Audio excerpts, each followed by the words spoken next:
Usa nga importantehan pamilya ang magkamay-ada ka lugaringon panimalay. Nga niniin makuri matuman hinusa nga kablas nga tao. Pero panaling kamot ni Mayor Alfred Romualdez, ini nga inupuhin niya pinagkaadahin mga katumanan, pinaagihan pakigbinuligay hangawad kalinga. Hadtun Mayo 26, tuig 2011, 16 ka pamilya na tumanan han ira mga hinyap, kay ang mao nga petsa nagkaadahin formal turnover ceremony ha Barangay Palanog, Tacloban City.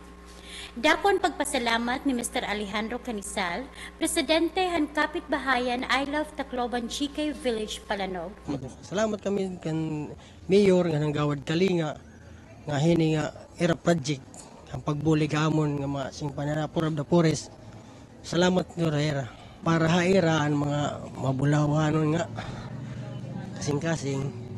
Salamat hindoro nga himbuligan na kami nira ini nga amon mga pangarap. Damon duro nga salamat era. Sugad man ang waray takus nga pasalamat ni Barangay Chairman Edeng Culaba hini nga barangay. Ini nagpapasalamat lat ako labinahan hulos nga suportahan aton City Mayor Alfred Romualdez. Ini kita-kita ko kanina nag-awarding ang turnover ceremony.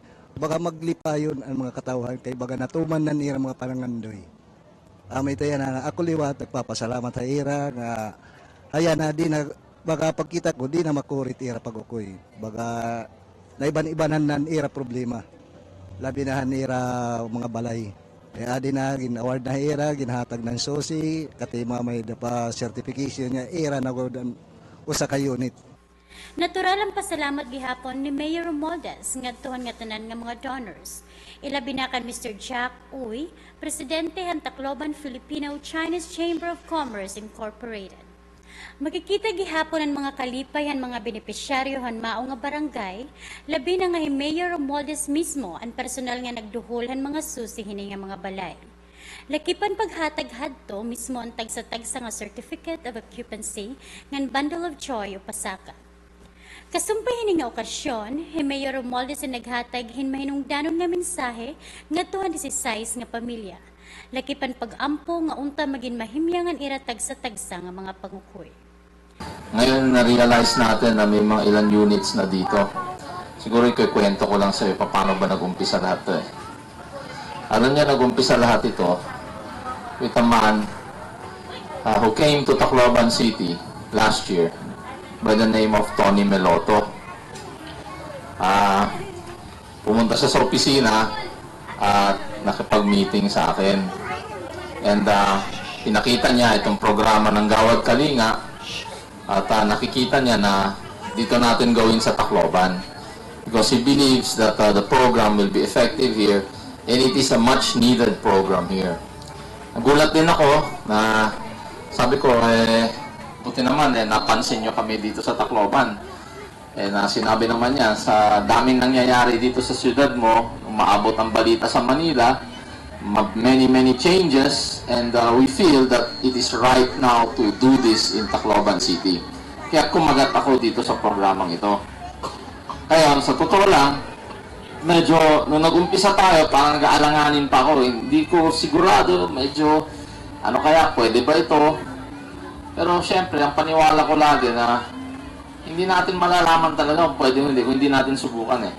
Hindi ba? Pagkatapos yung unang bisita ko pa rin dito, naalala ko to eh. Kayo ang napili ko, kayo ang naisip ko. Dahil nung gumawa tayo dyan ng mga pathwalk, nung nagbayanihan, pagdating ng hapon, naglakad ako dito, nakita ko, ang daming mga struktura dito na parang mga toilet na may mga gano'n. Sabi ko, ano ito? Sabi ko, housing dapat yan. O bakit hindi tinuloy? So maraming kwento, kasi ganito, kasi ganyan. Kaya nung pumasok si Tony Meloto, sabi ko, aba, ito ng pagkakataon para talagang magawa ko na yan dito sa Palanog. Dahil hindi ko matanggal sa isip ko talaga eh. Lagi ko naalala yung unang ikot ko dito, nung ginawa natin yung mga pathwalk ninyo dyan. Pagkatapos, sabi ko, this is the right time now that we can actually put a housing project here. At the same time, magkakaroon tayo ng even teachings na values formation para naman sa ganun na, you know, it will help the community, it will help you all, and you will see how we can develop the area. Kaya alam nyo, napaka-importante na kayong nauna dito dahil you in your own right are leaders here in the barangay. Lahat ng tao nakatingin sa inyo at nakikita nila, okay, meron nga kamo mga balay, pero titignan naman nila yung pamumuhay ninyo. Paano nyo ba aalagaan yan? Paano nyo pagagandahin yan? Nandun ho yung susi ng tagumpay. Doon nila makikita kung talagang karapat-dapat ba itong proyekto na ito o hindi. Kaya ako naman, talagang tinaya ko, nakipagsugal na lang ako na sabi ko, hindi, kaya natin to. At saka, kaya rin i-maintain at kaya natin ipakita sa taong bayan, sa buong Tacloban at sa buong Region 8 na hindi talaga magsisisi yung mga nag-isip na umpisahan itong proyekto na to dahil ipapakita natin sa kanila na hindi lang ito, pagagandahin pa natin lalo ito. At ako rin naman nalilipay dahil sa tulong ng Filipino-Chinese Chamber of Commerce ay hindi pa kami talaga na zero at lagi silang naglalagay. Kahit noon, hindi pa ako mayor, naglalagay na sila ng mga classroom building, lahat-lahat. Kaya talagang malaking tulong sa amin. And I'd like also to thank the other donors that have given, and there are many others that are going to give. In fact, papasalamat din ako kay Congressman because siya rin ang naglalakad sa Manila na mapadami. Ang target namin by 2013, maka 1,000 units kami. Congratulations at mga Taclobanon. May natin mapapay ng mayor. Ha? Nga nag-aksyon ini. Bisan nino, baga magkauna-una, mag-aalang-alang. Pero hiya, warang hiya magdodoha. Agin por sige. Ito nga project. Ito direto haramamay. And now, iya target. Hopefully, 2013, we can reach. Ngandiri din hinatatapos ang paningkamot ni Mayor Alfred Romualdez. Kadidan Setyembre 22, tuig 2011, usa naluwat nga turnover ceremony ang nahitabuha barangay Kabalawan. Ngandiri la 16, kundi 52 ka balay para luwatin 52 ka pamilya ang mga nagpakatagamtam hini nga proyekto, Gawad Kalinga. Nakita ni Mayor hatag sa tagsan waray sukul nga kalipay. Nagtambong hini nga pagtubyan hanmao nga mga balay, ang ginang may bahay ni Mayor Romualdez, Councilor Cristina Romualdez, Mr. Bobby Homeres, Presidente han I Love Tacloban GK Village Kapitbahayan Kabalawan, nga nagpasalamat hin kinasing-kasing ngadto kan Mayor Romualdez hini nga duruhin kay mahinungdanon nga okasyon. Malipayon po ako, talaga na tao din, malipayon talaga. Na may kanya-kanya kami sariling tahanan na. Sabi nga panimulang buhay sa amin ito. Malaki pong karangalan to sa amin, bawat isang pamilya po namin. Lalo sa pamilya namin, mga anak namin. Na masayang-masaya po ako na nadinig po ng Ginoo ang akin wish, di lang sa akin, pati sa ibang tao. Na kay Mayor, malaki po yung pagpapasalamat sa kanya, sa Team GK. Pagpapasalamat din po sa kanila. Lahat po na nagsakripisyo sa kanila rito. Malaki pong pagpasalamat po sa kanila. Di lang sa akin, lahat ng member ko po. Mayor, marami pong salamat sa tulong niyong binigay sa amin. Hindi lang sa akin, hindi lang sa pamilya ko. Labot lang sa ibang pamilya rin. Pinararating ko sa kanya na pamalaking pagpasalamat na ano kaya mapapalit namin, magaganti sa kanya para makatulong din po kami sa kanya. Kasumpay hini, Mayor Romualdez ay nagpasalamat gihapon nga tuhan mga donors, ilabi kan Attorney Toting Soles, nga amo nagdunaran mao nga lote nga tinudkan han nasabi nga proyekto. Mao pa nga pulok ay nga tanan.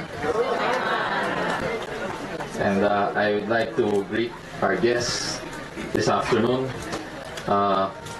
Of course, the representative of Attorney Solis, this would not have been possible without his donation. I'd like to acknowledge Beth Uy, representative of Attorney Vicente Solis. Thank you.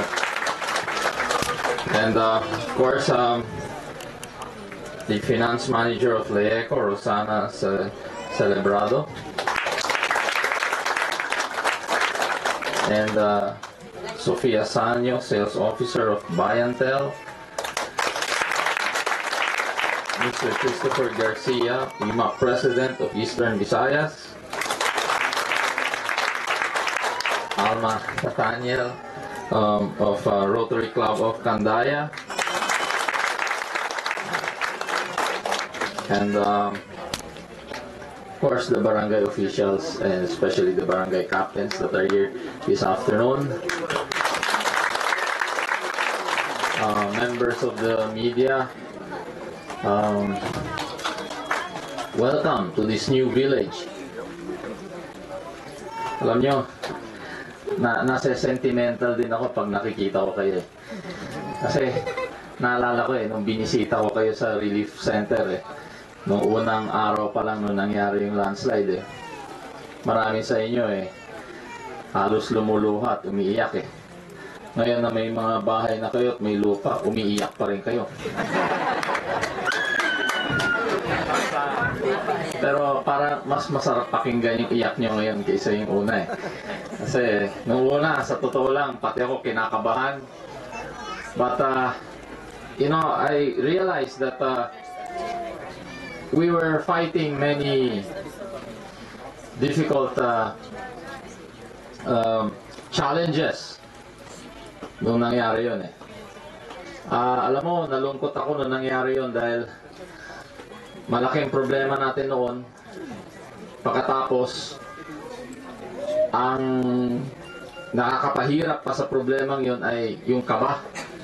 Marami tayong iniisip noon na, nako, parang baka pabayaan na kami ni Mayor. Nako, baka bigyan lang kami ng financial assistance, iwanan na lang kami. Sa totoo, nahirapan ako Noong unang linggo, siging paliwanag ko sa inyo na i-relocate namin kayo at bibigyan ko kayo ng bahay at lupa. As of today, ang may sasabi ko lang sa inyo, it is really the honor and the pleasure and really something else for the city government to come up with this house and lot for you. We can build a house, but it's up to you to build your home. Kaya alam nyo, bahay yan, pero hindi naman ibig sabihin tahanan Kaya ang hihingin ko sa inyo, gawin nyo talagang bahay na tunay. Gawin nyo talagang tahanan to. Itong tulong ng city government, infrastructure lang ito. But I expect from all of you to have harmony, to have progress, to love one another, work together. And you see, we will go places. Maraming kayong kauna-unahan, malaking village na ganito, na ginawa talaga ng syudad. Halos 100% partisipasyon ng syudad dito. Kaya kayong model, kayong titignan ng mga ibang susunod ng mga villages. Ipakita nyo sa kanila na you can live in harmony together, but most of all, may progreso, may samahan. Nagiging productive yung samahan ninyo. At tandaan nyo, sa lahat ng problema, sa lahat ng nangyayari, huwag nyo kakalimutan ng Diyos. So, I'd like to thank Gawad Kalinga and of course, Lolong, who's been with us. It was them that also inspired me to do this wonderful thing for all of you. And for all the visitors today, nakita nyo naman yung expression ng mga recipients. It's really something that it's actually speechless. And I find no words really to express my happiness to what we have all accomplished today. Diri matugot ni Mayor Romualdez nga diri kumplito ang mao nga nasabi nga proyekto, kay inin kumplito na hinsuro kin tubig sugad man kuryente. Kahuman na nasabi nga seremonyas, personal nga ginduhol ni Mayor Romualdez nga Councilor Cristina Romualdez ang tagsa-tagsa nga mga susing and certificate of occupancy. Ini nga 52 nga mga benepisyaryo han Gawad Kalinga project ang perahinihaira in mga biktima han nahitabo nga landslide hanulatula nga nahitabo hadto nga naglabay nga pera ka bulan. Para han pasangyaw inihigwanda Rikyas nagahatag ang report.